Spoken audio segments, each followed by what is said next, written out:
বেনারস এমন এক জায়গা যেখানে গোটা ভারতবাসীর সাথে সাথে বিশ্ববাসীও এসে উপস্থিত হয়। একাধারেই বেনারসে আছে বিশ্বনাথ মন্দির, মা অন্নপূর্ণার মন্দির, অন্নপূর্ণার প্রসাদ সব কিছু। আবার একদিকে চোখে পড়বে বিভিন্ন ধরনের ভ্যারাইটি স্ট্রিট ফুড। আর রাস্তা দিয়ে সরু সরু গলির মধ্যে গেলে আপনাদের চোখে পড়বে বিভিন্ন ধরনের পেন্টিং। আজকে আমরা এই বেনারসেই এসেছি। এই সব কিছু আমরা বেনারসে ভালো করে এক্সপ্লোর করে আপনাদের সামনে তুলে ধরব। নমস্কার বন্ধুরা, ওয়েলকাম টু মাই চ্যানেল। এই ভিডিওর মাধ্যমে আপনারা জানতে পারবেন কিভাবে কত সহজে বাবার বিশ্বনাথের দর্শন এবং মা অন্নপূর্ণার ভোগ পাওয়া যায়। আর গঙ্গায় গিয়ে যদি পুণ্যস্নান করা হয় তাহলে মেয়েরা কোথায় ড্রেস চেঞ্জ করতে পারবে। আর তার সাথে তো বেনারসের বিখ্যাত স্ট্রিট ফুড আছেই। তাই আপনাদের কাছে আমি রিকোয়েস্ট করব ভিডিওটা স্কিপ না করে পুরোটা দেখবেন। এখন আমরা এসেছি এই কৃষ্ণা ভান্ডারে।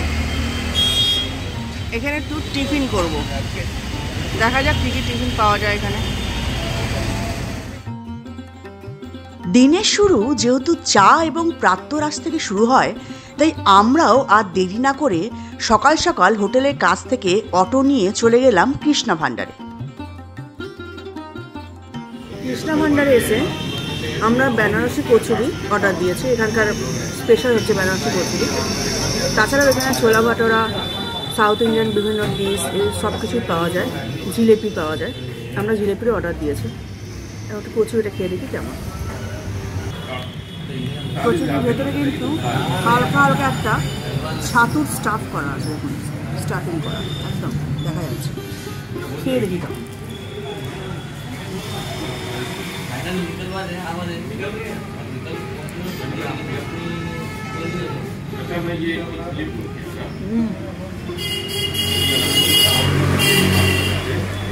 ভেতরটা পুরো সব আর ওপরটা পুরো ক্রিস্পি। এই দেখুন, ভাঙছি হাতে চলে আসছে, পুরো ক্রিস্পি। সবজিটা একটু শুধু খেয়ে দেখে যাবে। এই সবজিটা বেসিক্যালি একটা মিক্সড ভেজ টাইপের করা আছে।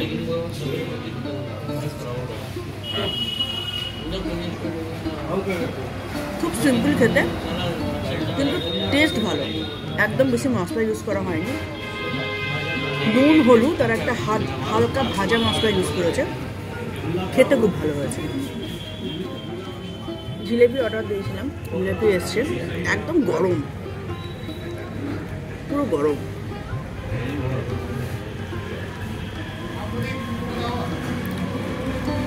ক্রিস্পি ভাবটা একটু কম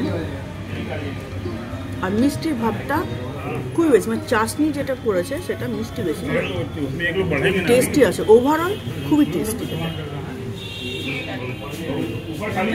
খুব সুন্দর। শ্রী কৃষ্ণা ভান্ডার থেকে বেনারসি কচুরি এবং জিলেপি খাওয়ার পরে আমরা ওখান থেকে সোজা চলে গেছিলাম বাবা বিশ্বনাথের দর্শনের উদ্দেশ্যে। ভালো ভালো ট্যুরিস্ট ডেস্টিনেশনের খোঁজ পাওয়ার জন্য যারা এখনও অবধি আমার চ্যানেলকে সাবস্ক্রাইব করে উঠতে পারেননি, তাদের কাছে আমি রিকোয়েস্ট করব প্লিজ আমার চ্যানেলকে সাবস্ক্রাইব করে নেবেন এবং নতুন ভিডিওর নোটিফিকেশান পাওয়ার জন্য পাশের বেল আইকনটাও অবশ্যই প্রেস করে দেবেন।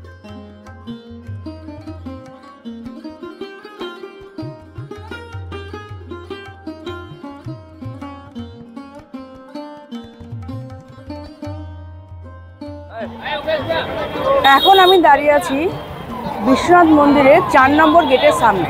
মেন যে টিকিট কাউন্টারটা, সেই টিকিট কাউন্টার থেকে টিকিট কেটে এনে এই 4 নম্বর গেট দিয়েই বিশ্বনাথ মন্দিরে ঢোকার রাস্তা।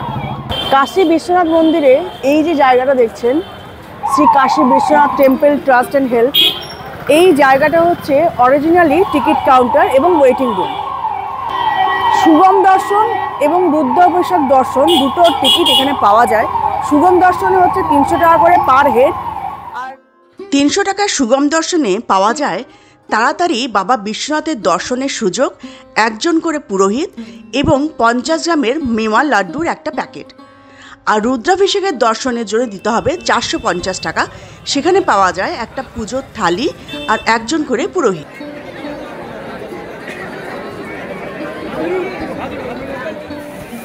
এই হচ্ছে পুরো বিশ্বনাথ করিডোর।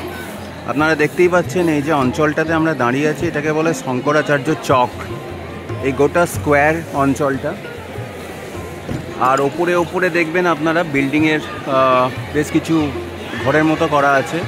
ওখানে অনেক কিছু কমার্শিয়াল এস্টাবলিশমেন্ট অলরেডি দেওয়া। এই একটা স্কোয়ার টাইপের যেখানে লোকজন বসে আছে গ্যালারির মতো। ওই পেছন দিকে যে মসজিদটা দেখছেন ওটা হচ্ছে জ্ঞানবাপী। বাবা বিশ্বনাথ করিডোরের পরিসরের মধ্যে এই যে শঙ্করাচার্য চক নামক যে জায়গাটা আছে, সেখানে অবধি কিন্তু চটি এবং মোবাইল ফোন অ্যালাউ। বিনা পয়সায় টোকেনের মাধ্যমে এখানে আপনারা চটি এবং জুতো রেখে সামনে যে গেটটা দেখতে পাচ্ছেন, এই গেট দিয়ে ভেতরে ঢুকে খুব সহজেই বাবা বিশ্বনাথের দর্শন আপনারা করে নিতে পারবেন। এই যে গেট নাম্বার 1-এর যে এই যে রাস্তাটা, এই দরজাটা, এই দরজা দিয়ে সোজা চলে গেলে হচ্ছে মণিকর্ণিকা ঘাট। এটা হচ্ছে ওভারঅল পুরো চত্বরটা।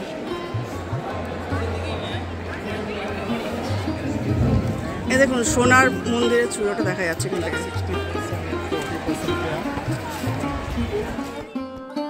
এবারে বলি কোন সময়ে গেলে আপনারা তাড়াতাড়ি এবং ভালোভাবে বাবা বিশ্বনাথের দর্শন পেতে পারবেন। সাধারণত দুপুরের যে সময়টা, সেই সময়ে বাবা বিশ্বনাথের মন্দিরের পরিসরটা অনেকটাই ফাঁকা থাকে। তাই আমরাও দুটো সুগম টিকিট কেটে 12:30টার যে স্লটে, সেই 12:30টার স্লটে পৌঁছে গেছিলাম বাবা বিশ্বনাথকে দর্শন করতে। আমাদের খুব ভালোভাবেই 8 ঘন্টার মধ্যেই বাবা বিশ্বনাথের দর্শন হয়ে গেছিল। মা অন্নপূর্ণার ভোগ প্রসাদ কিন্তু প্রত্যেক দিন সকাল 9টার সময়তে শুরু হয় এবং চলে বিকেল 5টা অবধি, এবং সেটাও বিনামূল্যে। বিশ্বনাথ পরিসরের ভেতর দিয়ে যাওয়ার রাস্তা আছে, সেই রাস্তা দিয়ে সোজা আপনারা পৌঁছে যেতে পারবেন মা অন্নপূর্ণার মন্দিরের যেখানে ভোজন করানো হয়, সেই ভোজনালয়ের সামনে।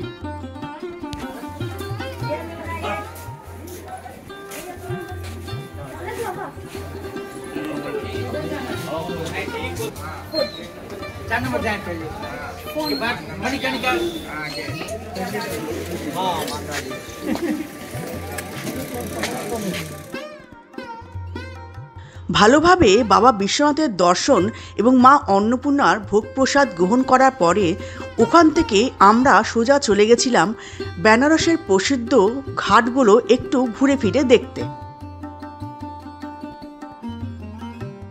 রাতের ট্রেন জার্নি ঝামেলা ছাড়াই দিনে দিনে প্রকৃতিকে উপভোগ করার সঙ্গে সঙ্গে আপনারা পৌঁছে যেতে পারবেন কলকাতা থেকে বেনারস। কিভাবে এবং কোন ট্রেনে সেটা সম্ভব সে সম্পর্কিত একটা ভিডিও অলরেডি আমি এই চ্যানেলে আপলোড করে রেখেছি। আপনারা যদি চান তাহলে উপরের আই বাটনে ক্লিক করে সেই ভিডিওটা একবার দেখে নিতে পারেন। কাশিতে গিয়ে কাশির পেয়ারা খেতে একদমই আপনারা মিস করবেন না। অসাধারণ এই পেয়ারার টেস্ট। গোদলিয়া থেকে যখন দশাশ্বমেধ ঘাটের দিকে এগোনো যায়, তখন চোখে পড়ে অসাধারণভাবে একই ধাঁচে এবং একই কায়দায় লেখা সব দোকানের নাম। সত্যি এটা প্রত্যেকটা পর্যটককেই দৃষ্টি আকর্ষণ করে। এই যে গেটটা দেখছেন, এই গেটটাও কিন্তু বিশ্বনাথ টেম্পেলে ঢোকার আর একটা গেট। এই গেটটা পড়বে গোদলিয়া থেকে দশাশ্বমেধ ঘাটে যাওয়ার পথে। বেনারসে যদি অক্টোবর থেকে জানুয়ারি ফেব্রুয়ারি মাস অবধি আসেন, তাহলে এই ধরনের মালাইও পেয়ে যাবেন। আমরা কিন্তু কোনো বড় দোকানে নয়, একদম গোধুলিয়া চকের থেকে এগিয়ে এসে বিশ্বনাথ মন্দিরে যাওয়ার দিকে ছোট্ট একটা দোকান, কেশরিয়া লস্যি এখানে পাওয়া যাচ্ছে, ছোট মালাইও পাওয়া যাচ্ছে সব ধরনের। এখান থেকে একটু মালাইও কিনেছি। আমি নিয়েছি ছোটো ভাত 30 টাকা করে, বড় ভাত 50 টাকা করে। খেয়ে দেখি কেমন।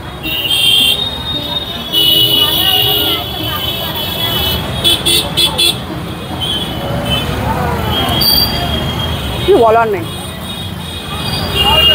স্বাদ নিয়ে একদম হালকা মিষ্টি, প্রচুর দেখুন ড্রাই ফ্রুটস এখানে দেওয়া আছে, কাজু পেস্তা, এরকম মুখে দিলেই একদম মিলিয়ে যাচ্ছে।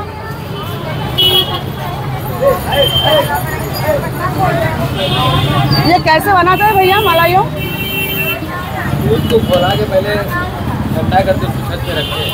ओके रोज गिरता है उसमें रखते हैं, फिर सारा सामान डालते हैं, ओके ये सब इलायची ये सब हो गया, फिर उसको मसते हैं। Okay okay. तब ऐसे बनते हैं। এই দাদা যেটা বললেন সেটা প্রথমে দুধটাকে একদম ঘন করে ছাদের ওপর দিয়ে দেয় যাতে ওপর থেকে শিশির পড়ে রাতেবেলাতে। সেইটাকে ঘরে তুলে এনে ড্রাই ফ্রুট দিয়ে ভালো করে মানে মেখে সেটাকে আবার ঘাঁটে ভালো করে। এইরকম প্রসেস করে কিন্তু এই মালাইয়া তৈরি করা হয়। অসাধারণ খেতে। এই যে দোকানটা দেখছেন শ্রী অন্নপূর্ণা ভোজনালয়, এখানে কিন্তু সম্পূর্ণ নিরামিষ খাবার পাওয়া যায়। এই দোকানটাও গধুরিয়া থেকে দশাশ্বমেধ ঘাটে যাওয়ার পথেই পড়বে। দশাশ্বমেধ ঘাটে যাওয়ার পথে ডান দিকেই আপনাদের সবারই চোখে পড়বে এই দশাশ্বমেধ ভবন বলে জায়গাটা। এখানে কিন্তু ফুড কোর্ট আছে। আপনারা যদি চান তাহলে নিজেদের পছন্দ মতো খাবার এখান থেকেও কিনে খেতে পারেন।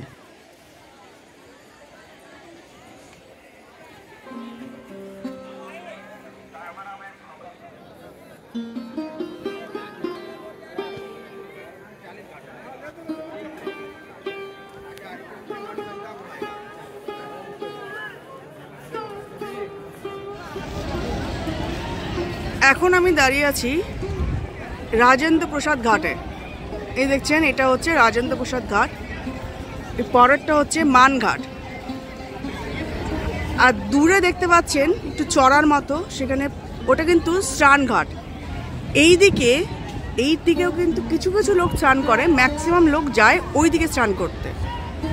নৌকো করে যেতে সময় লাগে ওই স্নানঘাটের দিকে 15 থেকে 20 মিনিট, এবং পার হেড নৌকোতে খরচা পড়ে 200 টাকা।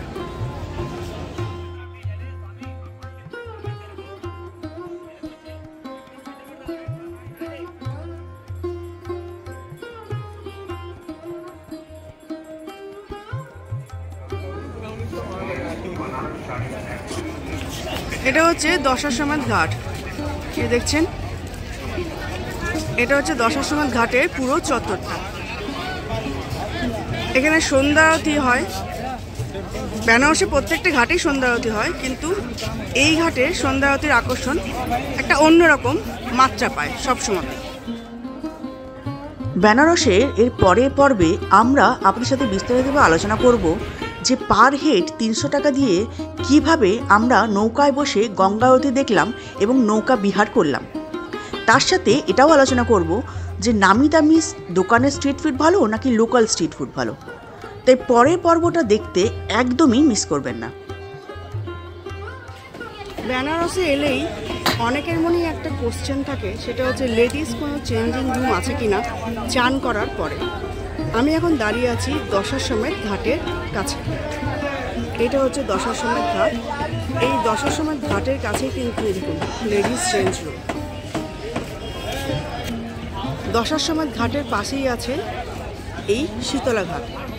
শীতলা ঘাটেও কিন্তু দেখুন টিনের যে ঘরগুলো করা আছে এগুলো হচ্ছে লেডিস চেঞ্জ রুম। বেনারসে কিন্তু বিভিন্ন ঘাটে এই ধরনের লেডিস চেঞ্জিং রুম করা আছে। এর জন্য কিন্তু কোনো রকম কোনো চার্জ দিতে হয় না। নেক্সট এপিসোড নিয়ে খুব তাড়াতাড়ি আবার আপনাদের সামনে হাজির হব। ভালো থাকবেন, সুস্থ থাকবেন।